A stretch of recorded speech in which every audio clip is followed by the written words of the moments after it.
Hi, my name's Rob Keener, and I've done a few videos on the bicycle trails around Pittsburgh.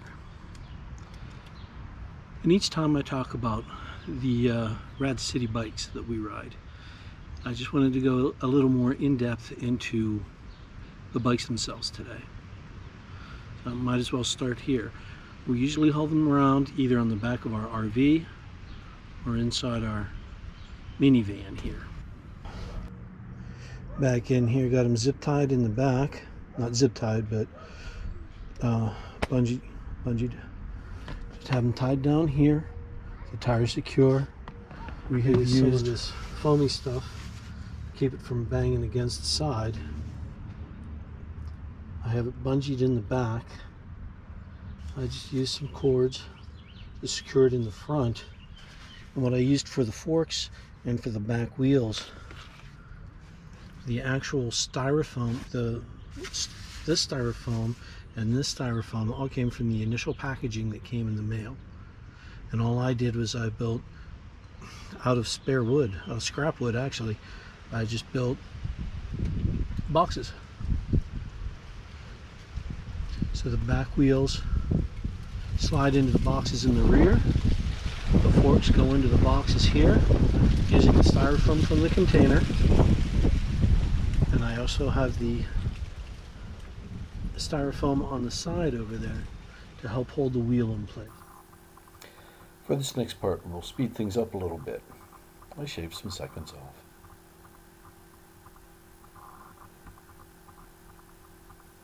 The whole thing does come out just that easily.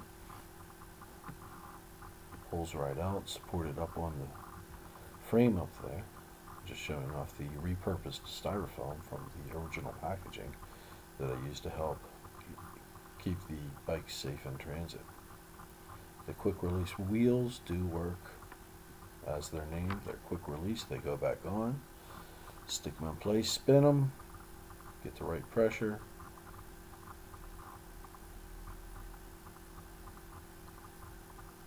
I moved the camera over there because I wanted you to see what I was doing. I like to do it from the left side of the bike because the chain is on the right side of the bike and it will get you greasy. So you see it comes out, and I do a little two-step process here where I drop the front wheel down and then I'll drop the back wheel down. It's a 60-pound machine, and it's just a little easier to do things that way. So the whole thing just comes untied that easily. Pull the pieces out, bring the machine out, prop it up, throw that front wheel on.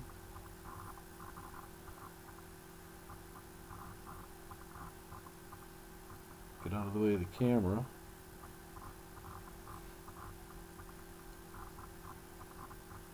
Spin it on, and it's just ready to come out.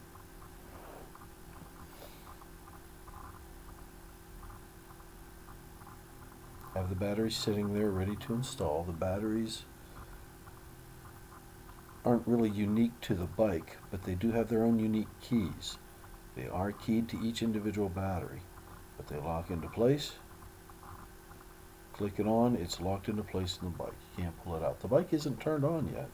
It's just that the battery is locked into place.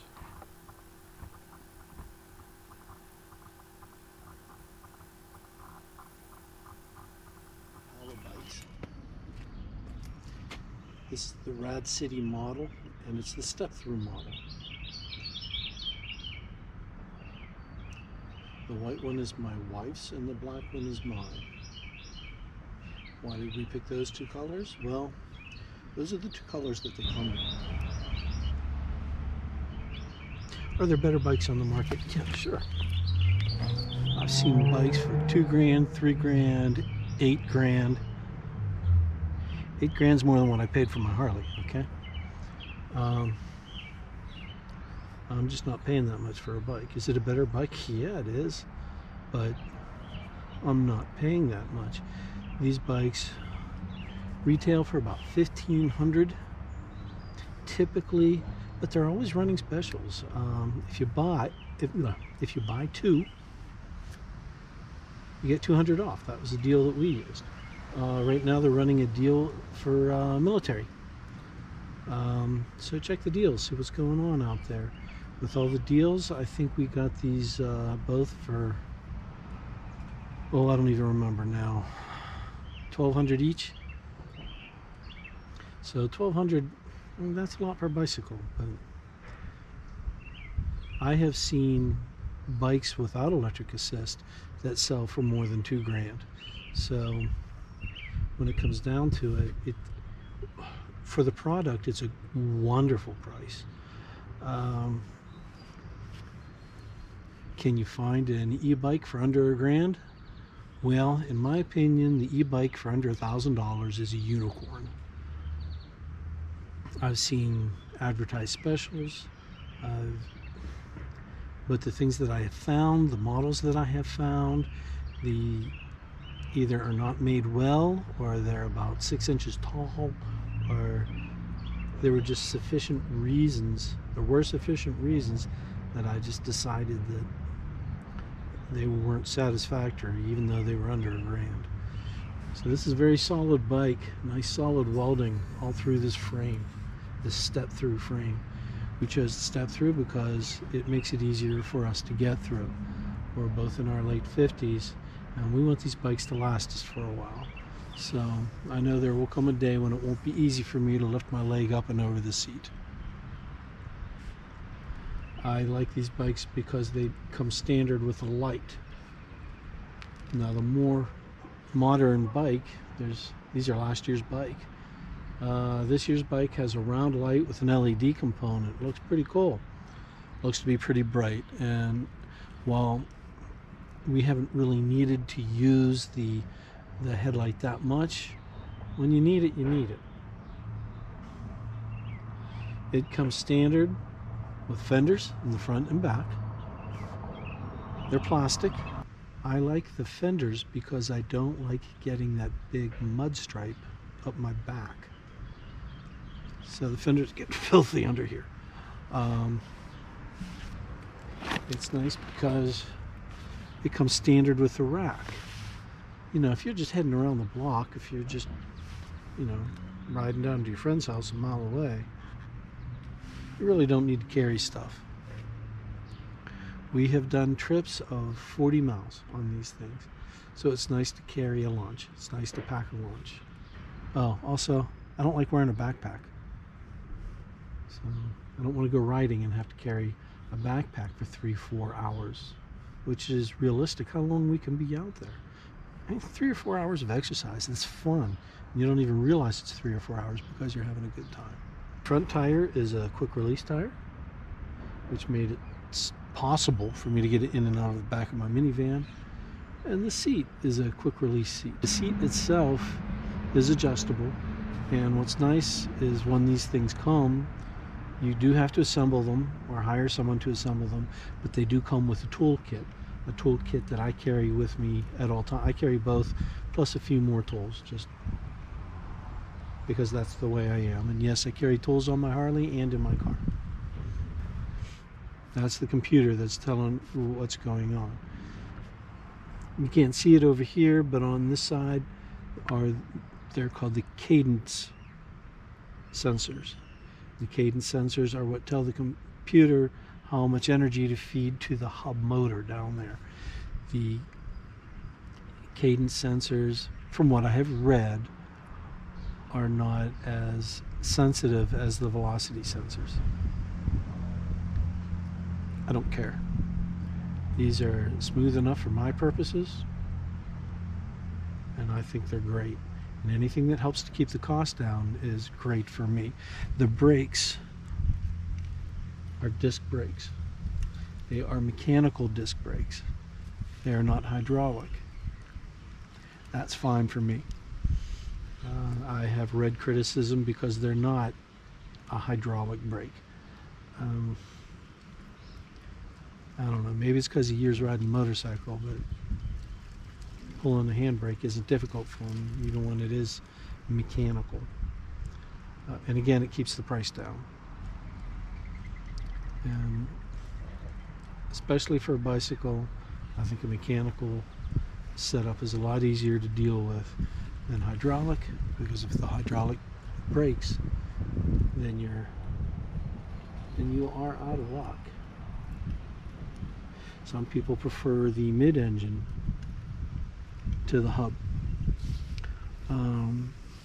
I really don't have a preference. I like the hub because, one, it helps keeps the price down, and two, if the chain breaks, I can still get home.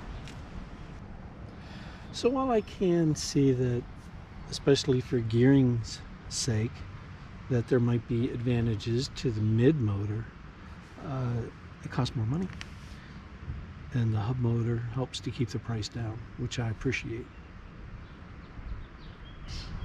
You have a headlight on the thing. There's a brake light, a tail light that engages when you pull on the brakes. It's an actual functioning brake light. There's also an option of pushing a button under there to make it flash. Okay, let me show you some more of the fun stuff. You have adjustable brakes. No, you don't.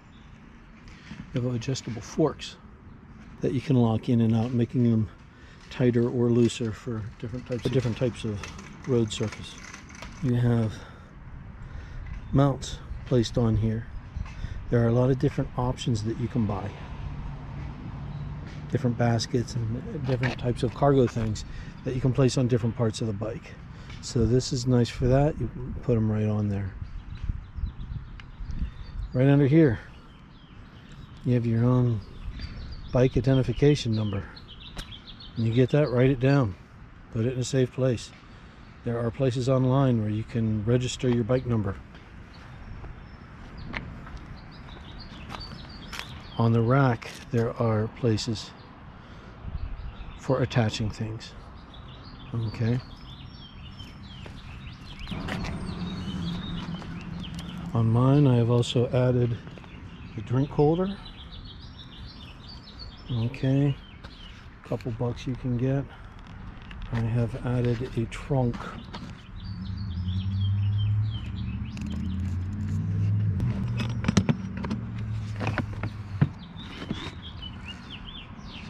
Here's where I carry my locks, my tools, tool kit that comes with the bike. Put gloves in there. I can put an extra shirt in there, or I can take off an extra shirt and put it in there.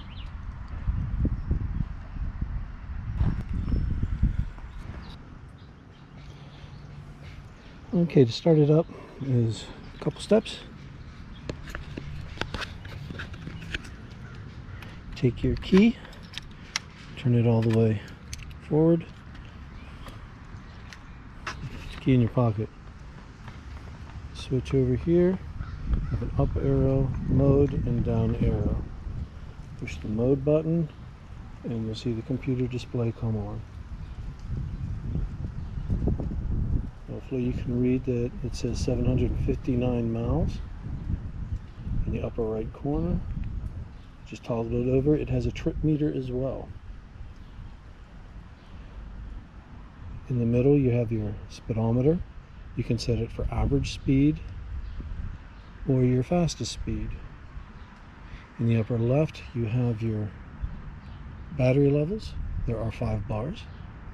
I have been able to make 20 miles on a single bar. So theoretically, on a good day with good conditions, good weather, good road, no wind, you should theoretically be able to get 100 miles on a charge. On a bad day with lots of mud, lots of friction, I was able to get 40. In the lower right is your power usage, and your lower left is your assist level, power assist level. It actually goes from 0 up to 5.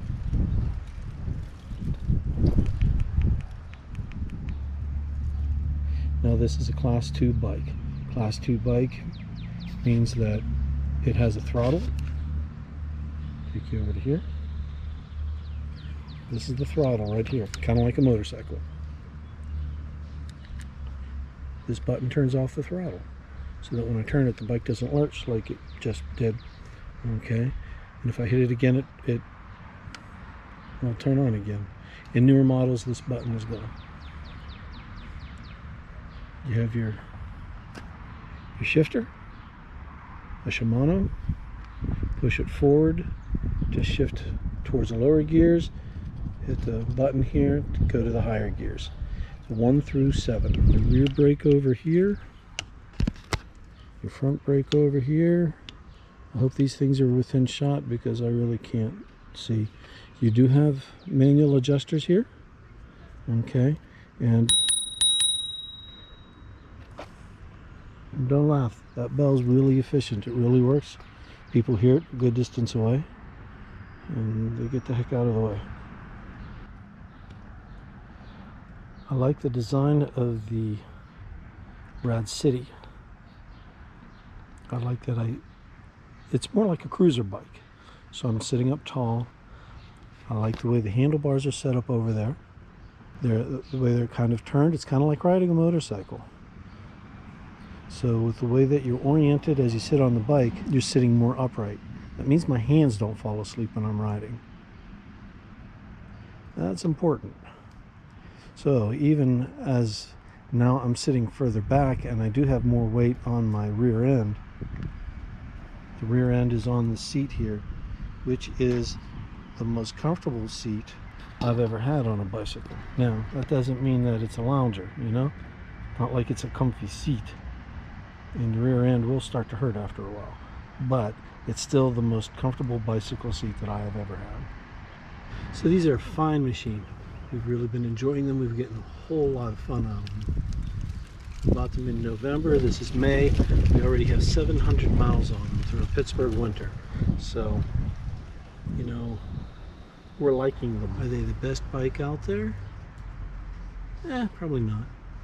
Are they the best bike for the price? I think so. So I bought 2 of them. Are there limitations to them? Well, sure.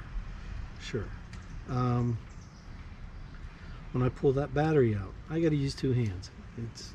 The battery isn't the easiest thing in the world to pull out. The bike weighs 63 pounds. So constantly have to pick up bikes that are 63 pounds and getting them in and out of the van and onto the RV. They're not perfect, but they're great for us. And we've really been loving them. No, I don't work for RadPower bikes. But I sure would if they offered me a position, because I really believe in their product.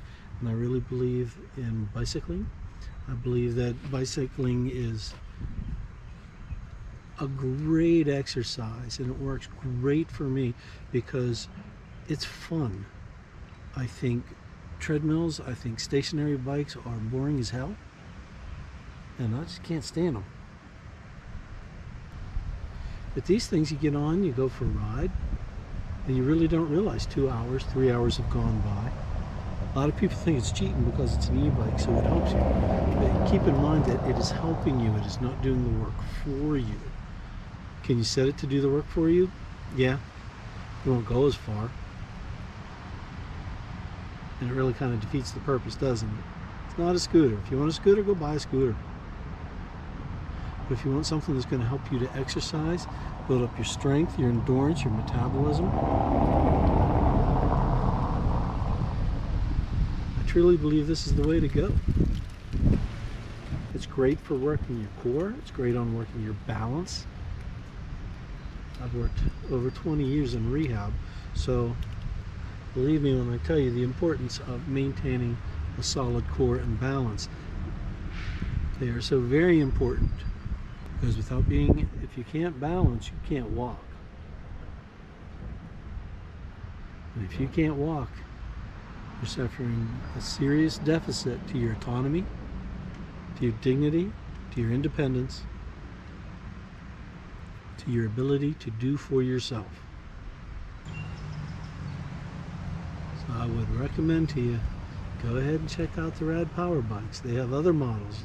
not just the RadCity. You might find something else that's more to your liking. But get yourself a bike, come out on the trails and ride. We have so many trails here in western Pennsylvania, and that's what all my other videos are about. But I wanted to show off the bikes and encourage people to ride them. So come on and ride, it's a great ride.